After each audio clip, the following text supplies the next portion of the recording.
அனைவருக்கும் வணக்கம். Gold medalist Hindi கைஷ் வழங்கும் கற்க கசடர நிகழ்ச்சிக்கு தங்களை வரவேற்பதில் பெருமகிழ்ச்சி அடைகின்றேன். सबको सादर प्रणाम. गोल्ड मेडलिस्ट हिंदी गैश प्रस्तुति कर्क कसडर कार्यक्रम पर आप सबका हार्दिक स्वागत है. आज का कार्यक्रम है कविगण कृपा. इस शीर्षक के अंतर्गत हम बहुत सारे प्रसिद्ध कवियों के बारे में विचार विमर्श करते आ रहे हैं. इस सिलसिले में आज महात्मा सूरदास के बारे में हम कुछ जानकारी प्राप्त करेंगे. महात्मा सूरदास आप जानते हैं हिंदी के प्रसिद्ध कृष्ण भक्त कवि हैं. वे कृष्ण भक्ति में इतने तल्लीन हो गए कि कृष्ण भक्ति और सूरदास इन दोनों को अलग अलग देखना बड़ा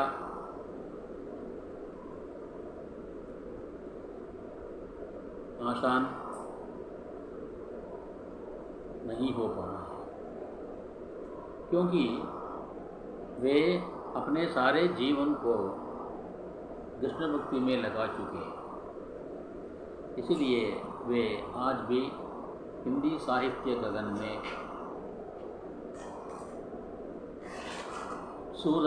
सूर्य के रूप में प्रकाशमान हैं. इसके बारे में एक उक्ति है, सूर सूर तुलसी शशि उडगन केशवदास अन्य कवि कद्य सम जहाँ तहाँ करे प्रकाश. ये उक्ति जो है सारे हिंदी जगत में बहु प्रसिद्ध है. सूर सूर तुलसी शशि उडगन केशवदास अन्य कवि कद्यो सम जहाँ तहाँ करे प्रकाश. इस प्रकार वे हिंदी साहित्य गगन के चमकते सूर्य के रूप में, सूरज के रूप में प्रकाशमान हैं. उनकी जीवनी और उनकी रचनाओं के बारे में आज हम विचार करेंगे. सूरदास. महात्मा सूरदास का जन्म 1450 में मथुरा जिले के रनकला नामक गांव में हुआ था. मथुरा जिले के रनकता नामक जिले में हुआ था. कहा जाता है कि आप जन्म के अंधे थे. माता सदा महाप्रभु वल्लभाचार्य के शिष्य थे. इन्हीं से आपने दीक्षा ली. आपकी मृत्यु 1540 को हुई थी. इनकी प्रतिभाएँ क्या है, उनका व्यक्तित्व क्या है, उसके बारे में विचार करेंगे. आप कृष्ण भक्त कवि थे. आप कृष्ण भक्ति शाखा के प्रवर्तक हैं. अष्टचाप कवियों में प्रधान हैं. आपने कृष्ण भक्ति में तन्मय होकर लाखों पद लिखे हैं. आपने बाल कृष्ण की लीलाओं का वर्णन वास्य रसपूर्ण ढंग से किया है. ये घर घर गाया जाता है. आपके पदों का संग्रह सूर सागर कहलाता है. आपके पदों का संग्रह सूर सागर कहलाता है. कृतित्व. आपने मुख्य रूप से 3 ग्रंथ लिखे हैं. वे हैं सूर सागर, सूर सारावली और साहित्य लहरी. सगुण भक्ति के समर्थन में तथा निगुण भक्ति के खंडन में आपने जो रचना की है उसका नाम है भ्रमर गीत. प्रस्तुत पाठ्यपुस्तक में, प्रस्तुत एपिसोड में हम सूर सौरभ और भ्रमरगीत के कुछ अंश देखने वाले हैं. आप सौंदर्य और प्रेम के अमर गायक हैं. आपने वहाँ पर आपने मुख्यतः वात्सल्य और श्रृंगार रस को ही श्रृंगार रस का ही विशेष विवेचन किया है। भाषा और भाव की इस अभूतपूर्व पूर्णता के कारण सूर सागर गीति काव्य परंपरा की देन है। आपका काव्य मानव प्रेम का वरदान है, काव्यगत विशेषता है।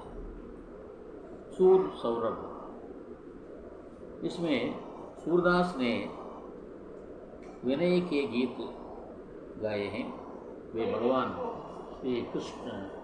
श्री कृष्ण के से विनम्र निवेदन करते हैं, जैसे प्रभु मेरे अवगुण चित्त ना धरो, प्रभु मेरे अवगुण चित्त ना धरो। उनका कहना यह है कि श्री कृष्ण की भक्ति नहीं करते, जो श्री कृष्ण की भक्ति नहीं करते उनका संग हमें छोड़ना चाहिए। वे लिखते हैं, चांडी मन हरिमुखन को संग, चांडी मन हरिमुखन को संग, जिनके संग कुबुद्धि उपजती है, जिनके संग कुबुद्धि उपजती है। चांडी मन हरिमुखन को संग, जिनके संग कुबुद्धि उपजती है। सूरदास सच्चे कृष्ण भक्त थे। वे भगवान श्री कृष्ण को गंगा मानते थे। श्री कृष्ण ने सिवा और कोई उन्हें रुचता नहीं, श्री कृष्ण के सिवाय और कोई उन्हें रुचता नहीं।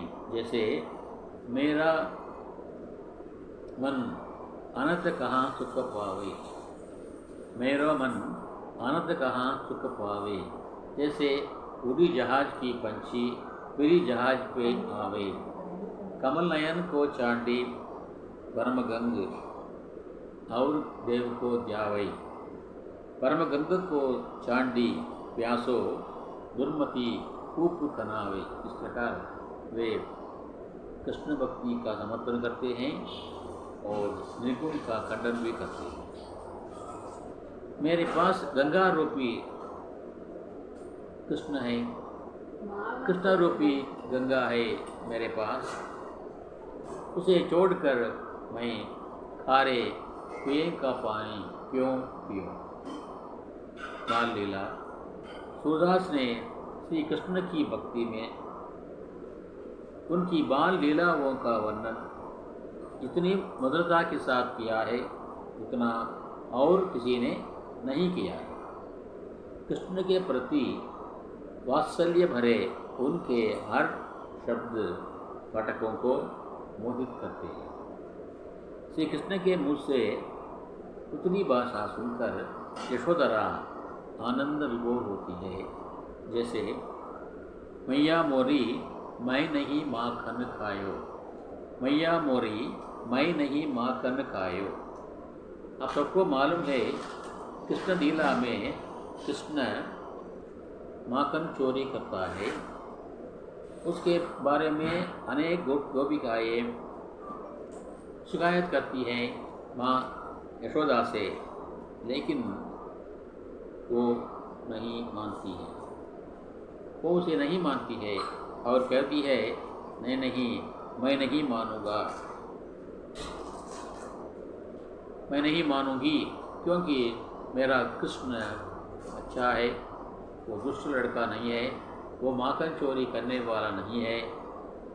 एक बार माँ यशोदा ने उन्हें माखन चोरी करते हुए पकड़ लिया, वो हाथों हाथ पकड़ लिया गया। तब यशोदा उससे पूछती है कि तुमने माखन चोरी क्यों की। तो अपने को निरपराध साबित करने के उद्देश्य से कृष्ण माँ यशोदा से इतनी चतुराई से बातें करता है। वो चतुराई श्री सूरदास के शब्दों में अति आनंदमय और वात्सल्य रस से भरपूर्ण ढंग से बताई गई है, वो देखते ही बनता है।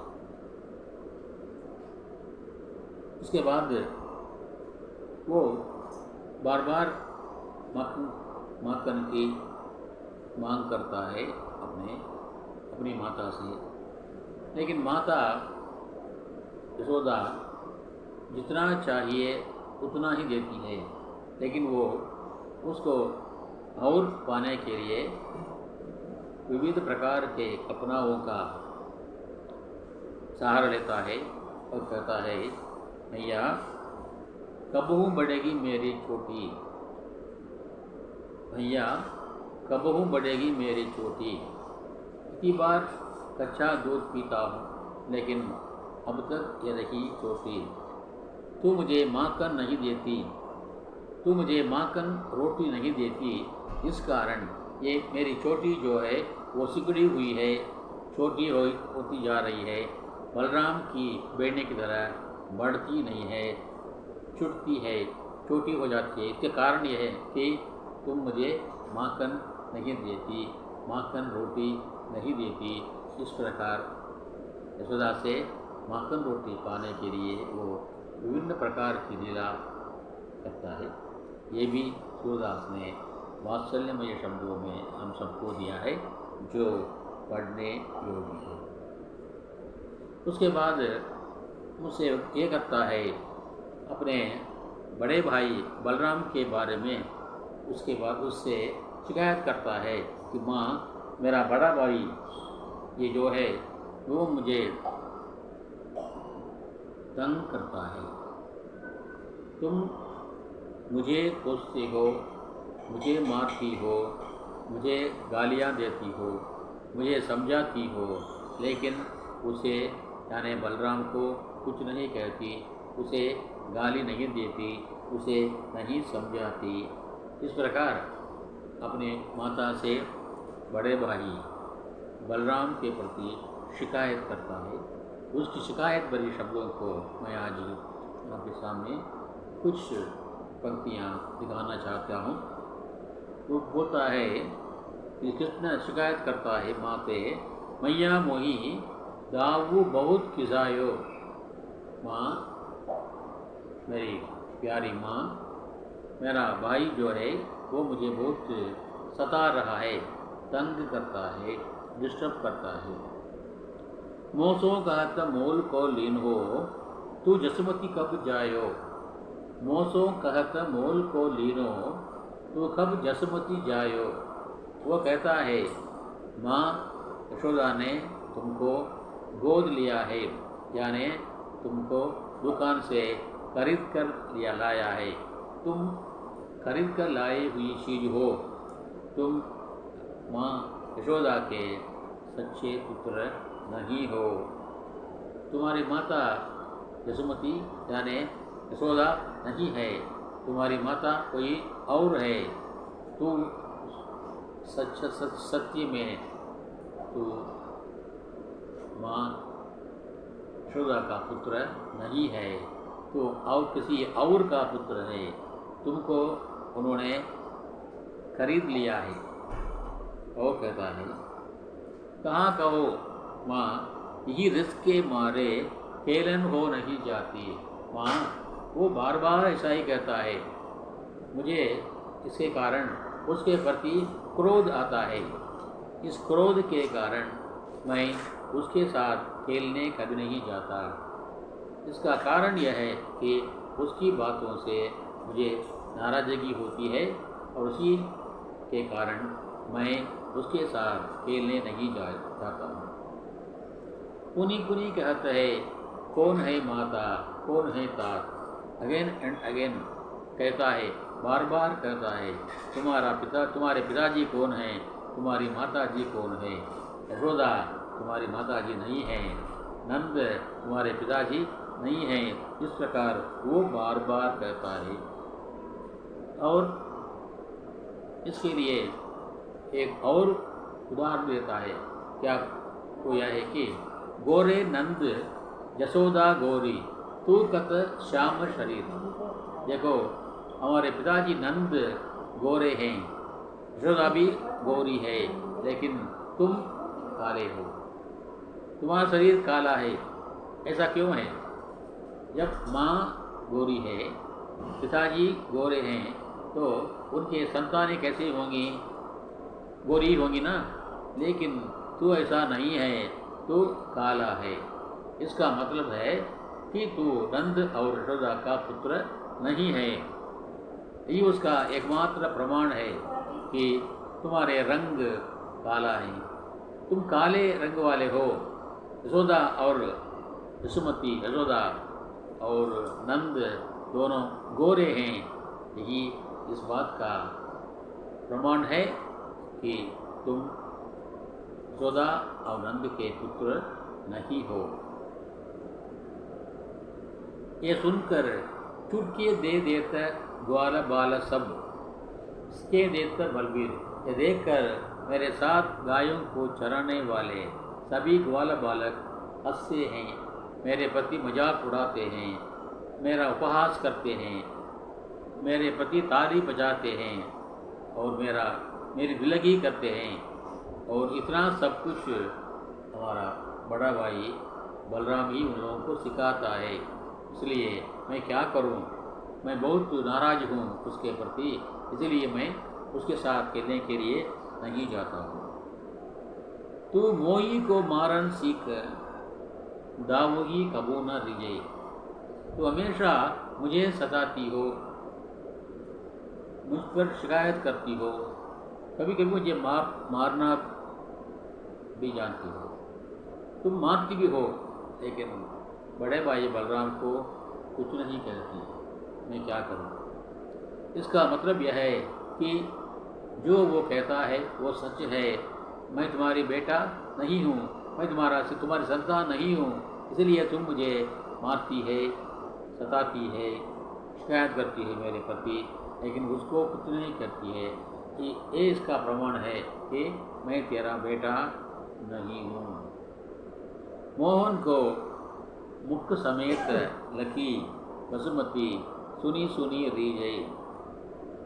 मोहन को मुख रिस समेत लकी लकी यशोदा, पुनी पुनी रीझे। मोहन यानी कि कृष्ण जब गुस्से से भरी बातें करता है तो उसका मुख लाल हो जाता है। गुस्से के कारण, क्रोध के कारण उसका चेहरा लाल हो जाता है। उस लाली को देखकर वो माँ यशोदा फूली ना समाती है, बहुत खुश होती है। कुछ माताएं ऐसी होंगी, बच्चे जब हट करते हैं, बच्चे जब क्रोधित होते हैं, माँ के प्रति नाराज होते हैं, बदले में वे भी नाराज होगी। लेकिन यशोदा ऐसी माता नहीं है। कृष्ण के प्रति इतना प्यार है, इतना वात्सल्य है कि वो उसके क्रोध भरी बातों को सुनकर, उसके क्रोध से लाल हो गए चेहरे को देखकर इतना प्रभावित होती है, इतनी खुश होती है कि उसकी आंखों में आनंद आंसू अपने आप बहते आ रहे हैं। मोहन को मुख रिस समेत लकी यशोदा यशोमती, पुनी पुनी रीझे, बहुत बार बहुत खुश होती है और उसको, उसके मुख को, उसके चेहरे को, चेहरे की सुंदरता को बार बार देखना चाहती है। इससे उसके प्रति नाराज होती है और रूठती है। तो अब हद से ज़्यादा हो गया तो वो क्या करती है? वो उसको मनाने आती है। वो बोलती है कृष्ण से, सुनो कान्हा, कृष्ण मोहन करो, तुम सुनो। बलभद्र जन्मते ही चबाई, जन्मते ही वो दूत बलभद्र जो है, हमारा बड़ा भाई बलराम जो है, वो जब पैदा हुआ था तभी से वो ऐसे ही तेरे प्रति झूठा व्यू लगाने वाला लड़का है। वो छोटे से ही ऐसा है, उसका स्वभाव ही ऐसा है। तुम उसके ऊपर ध्यान मत दो। सूर्य श्याम मोही गोदन की सौ हौ माता तू हो। अंत में सूरदास जी कहलाते हैं यशोदा के मुख से, मैं तेरी माता हूँ, तू ही मेरा पुत्र है, तू ही मेरा पुत्र है, वो नहीं मैं तेरी माँ हूँ, तू मेरा बेटा है, मैं तेरी माता हूँ, तू मेरा बेटा। इस प्रकार वो सूरदास जी अपने वात्सल्य रसपूर्ण ढंग से यहाँ पर उनके बारे में, उनकी महिमा के बारे में, कृष्ण की महिमा के बारे में, कृष्ण की बाल लीलाओं के बारे में अति सुंदर ढंग से उन्होंने वर्णन किया है। उसके बाद प्रेम की अवस्था, प्रेम करने वाला हमेशा सुख नहीं पाएगा। सूरदास कहते हैं, हे कृष्ण, तुम्हारे प्रति प्रेम ने मुझे सुख नहीं दिया, वो दुख दुगुना हो गया। तुम्हारा नाम सुनने से मुझे सुख मिलना चाहिए, लेकिन इसके उल्टे मेरा दुख दुगुना हो गया। प्रीति करी काहू सुख ना लगियो, प्रीति करी काहो सुख ना लगियो, दुख दूना नैननी नीर बगियो। दुख दूना हो गया, इसलिए वे आंखों में आंसू भरते आ रही हैं। उसके बाद आता है भ्रमर गीत। भ्रमर गीत सूरदास की अनुपम रचना है। गोपिकाओं के मुख से सूरदास जी ने निगुण का खंडन और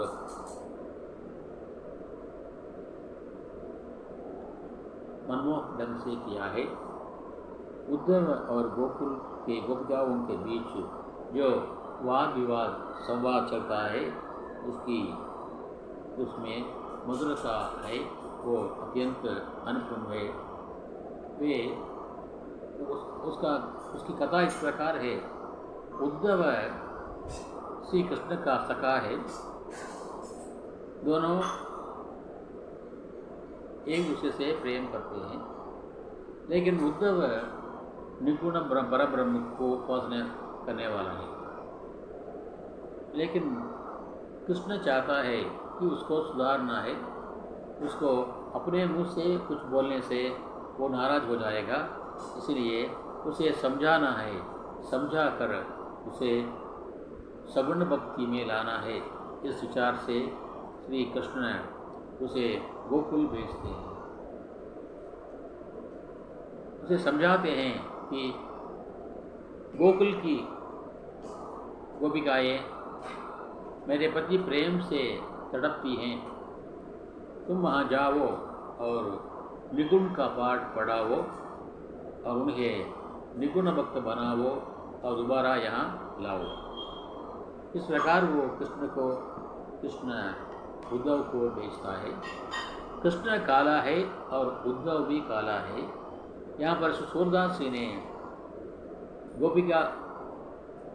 गोकुल की गोपिकाओं को फूल के रूप में और उद्धव को उस फूल का रस चूसने वाले, उस फूल का शहद चूसने वाले भ्रमर के रूप में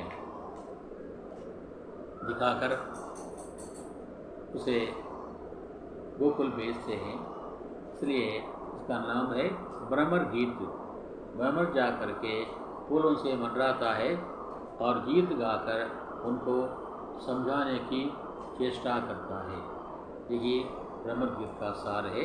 उस भ्रमर गीत में उद्धव और गोपिकाओं के संवाद जो हैं वे इतने वात्सल्य भरे हैं, इतने मधुरता से भरे हैं कि देखते ही हमारा दिल अत्यंत कोमल और पुलकांकित हो जाता है।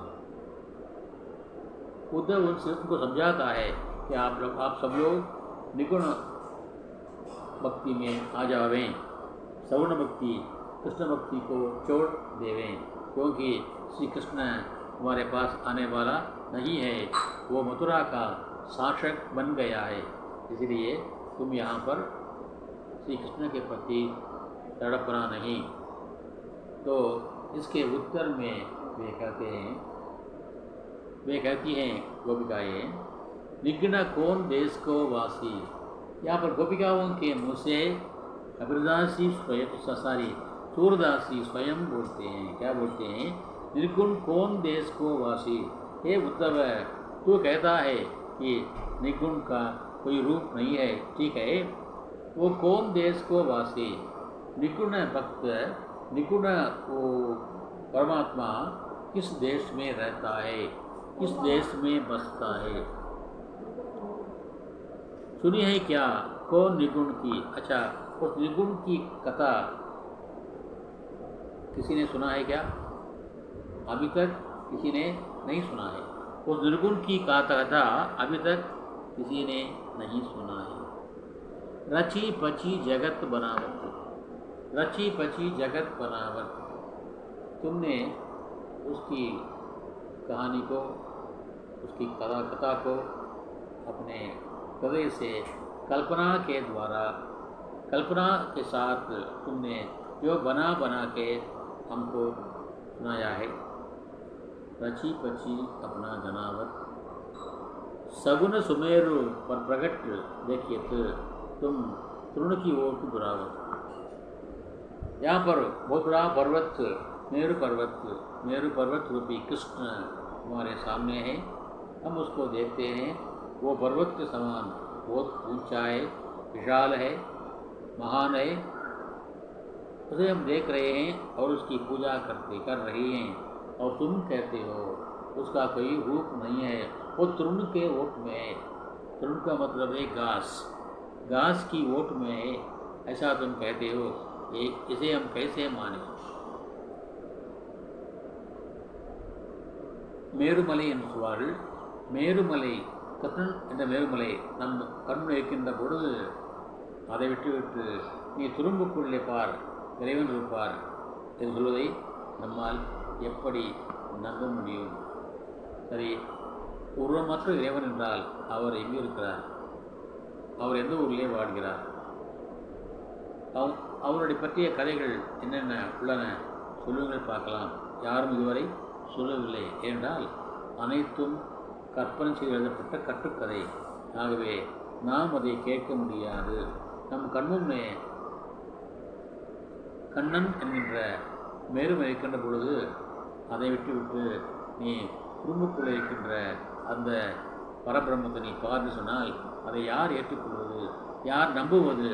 ஆகவே நான் அதை ஏற்றுக்கொள்ள தயாராக இல்லை என்று அவர்கள் சொல்கிறார்கள். இப்படியாக தொடர்ந்து இவனும் உத்தவனும் கோபியரும் ஒருத்தருக்கு ஒருத்தர் வாடிக்கொள்ள கடைசியாக உத்தவன் தோற்று போகிறான். அவன் சவண பக்தனாக மாறிவிடுகிறான். ஒரு சிறு கதை சொல்வார்கள். ஒரு வீட்டிலே தன்னுடைய குழந்தைக்கு ஆங்கிலம் கற்றுக் கொடுக்க ஒரு வெள்ளைக்கார பெண்ணை நியமித்தார்களாம். Home tuition. தன் மகனுக்கு ஆங்கிலத்தை கற்றுக் கொடுக்க ஒரு வெள்ளைக்கார பெண்மையை நியமித்தார்களாம் ஒரு பெற்றோர்கள்.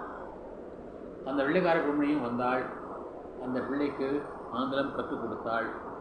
6 மாதம் ஒரு இடம் ஆயிற்று. அவள் திரும்பிச் சென்றாள். என்னுடைய பணியை முடித்துக் கொண்டு திரும்பிச் சென்றாள். திரும்பிச் சென்று திரும்பும்போது அந்த பெண் தமிழை கற்றுக்கொண்டு போய்விட்டாள். அந்த திரும்பிச் செல்கின்ற போது அந்த பெண் தமிழை கற்றுக்கொண்டு போய்விட்டாள். ஆனால் நம்முடைய பையன், நாம் யாருக்காக டியூஷன் வைத்தோமோ அந்த பையன் ஆங்கிலம் கற்றுக்கொள்ளவில்லை. இங்கே ஆங்கிலம் கற்றுக் கொடுக்க வந்தவள் தமிழ் படித்துக்கொண்டு போய்விட்டாள். ஆனால் நம்முடைய பையனோ ஆங்கிலம் இன்னும் கற்றுக்கொள்ளவில்லை என்று ஒரு வேடிக்கையாக சொல்வார்கள். அதுபோல இந்த கோபியர்களுக்கு நிர்குண பிரம்ம பற்றி உருவமற்ற இறைவனை வழிபாடு செய்யணும் என்று அறிவுரை கூற வந்த உத்தவன் கடைசியிலே இவர்களிடம் பாடம் கற்றுக்கொண்டு தான் ஒரு கிருஷ்ண பக்தனாக மாறி உருவ வழிபாடு செய்கின்றவனாக மாறி திரும்பிவிடுகிறான் என்பதே இந்த பிரம்மகீத் என்னுடைய கதையினுடைய சாரமாகும்.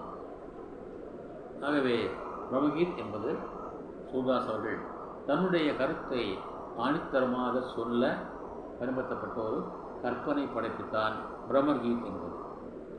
சரி, இப்படி அந்த கண்ணனுடைய பிரிவால் நாங்கள் மட்டும் வருந்தவில்லை, எங்கள் கோகுலத்தில் உள்ள பசுக்கள் கூட வந்துகின்றன என்கிறார் சூர்தாஸ். எப்படி श्री कृष्ण के वियोग में गायें भी तड़पती हैं, जैसे तुम बिनु परम तुहारी गाय, तुम बिनु परम दुखारी गाय.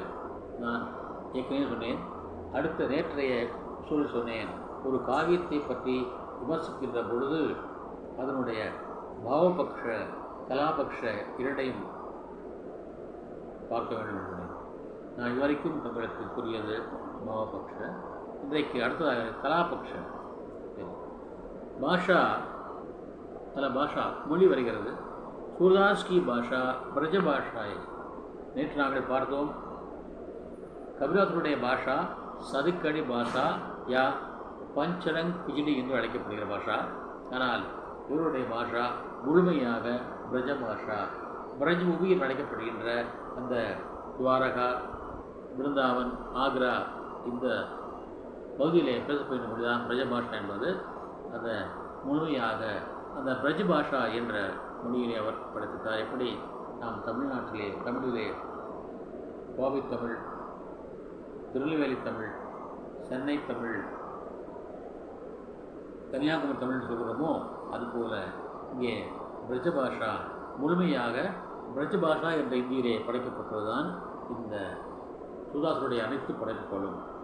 ये हर शब्द दिल को छू लेती है, हर शब्द में वात्स्य रस टपक पड़ता है.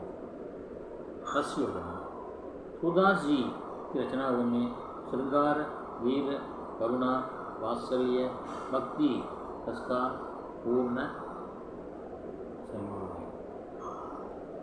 खासकर वियोग श्रृंगार रस की प्रधानता है, क्योंकि कृष्ण भक्ति में गोपिकाएं तड़पती हैं, वो वियोग श्रृंगार है, इसलिए इसमें वियोग श्रृंगार रस की प्रधानता है. अलंकार लोचना सूरदास के पद गाने योग्य हैं, इसलिए वो गेय गीत काव्य कहा जाता है.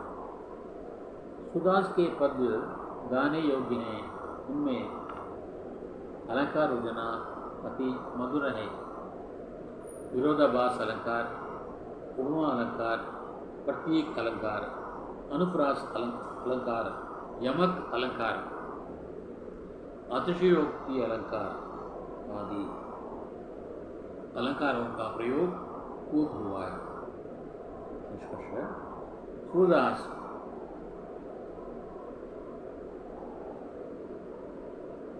का ये पद हर घर में गाया जाता है.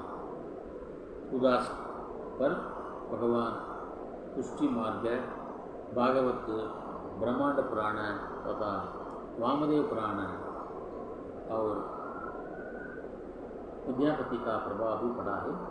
कृष्णभक्त कवियों में सूरदास की तुलना अब किसी से नहीं की जा सकती.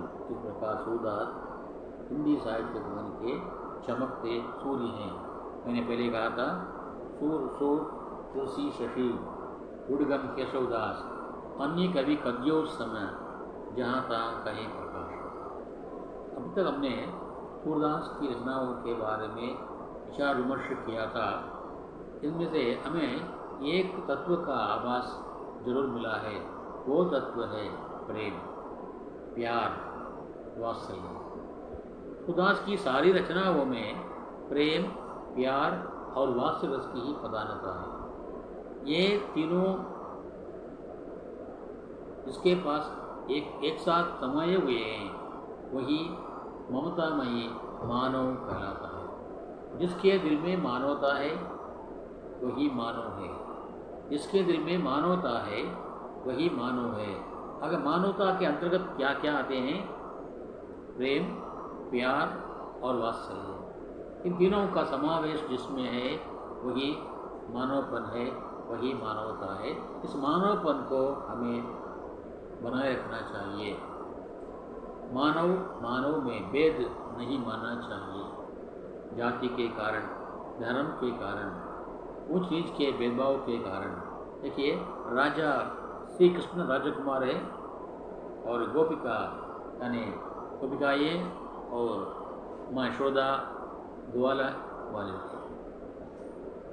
ग्वाल जाति की लड़की है, महिला है, फिर भी सूरदास ने दोनों को मिलाया है और दोनों एक दूसरे पर आश्रित हैं. ये उसको चाहती हैं, वे इसको चाहते हैं. इस प्रकार दोनों में कोई भेदभाव जाति पाति के नाम से या ऊँच नीच के नाम से या अछूत अछूत के नाम से या अमीर गरीब के नाम से या वर्णाश्रम के नाम से भी किसी प्रकार का भेद नहीं है। इसका आधार क्या है? प्रेम है, वात्सल्य है, मानवता है।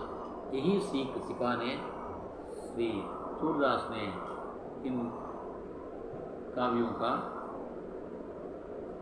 इन रचनाओं का सूत्रपात किया है।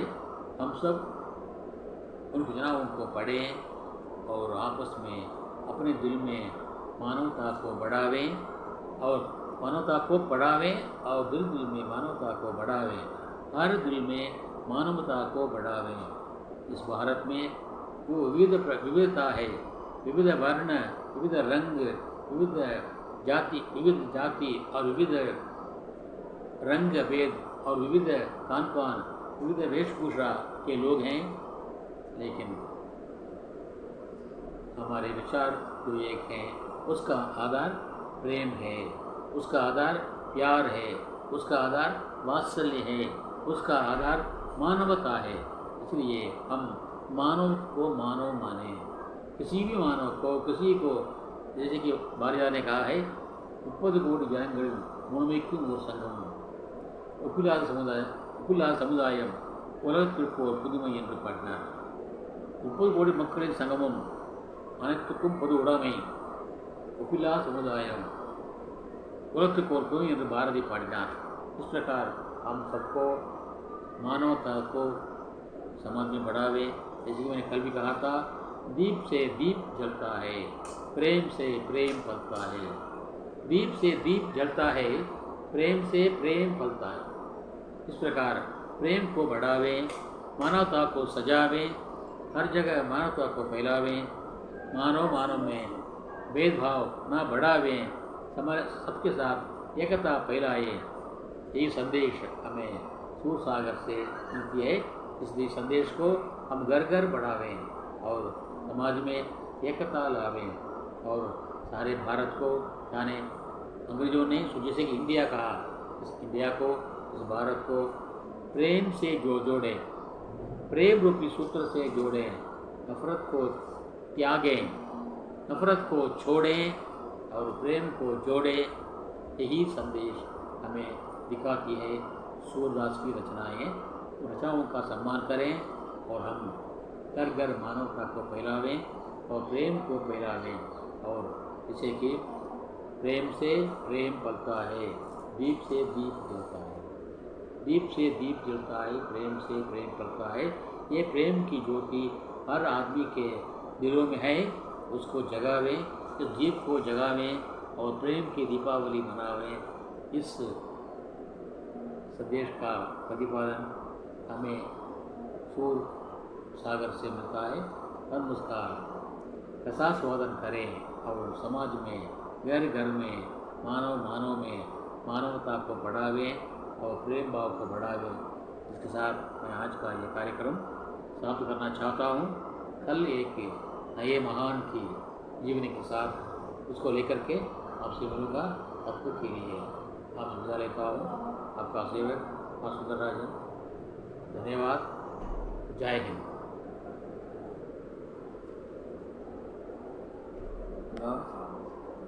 ना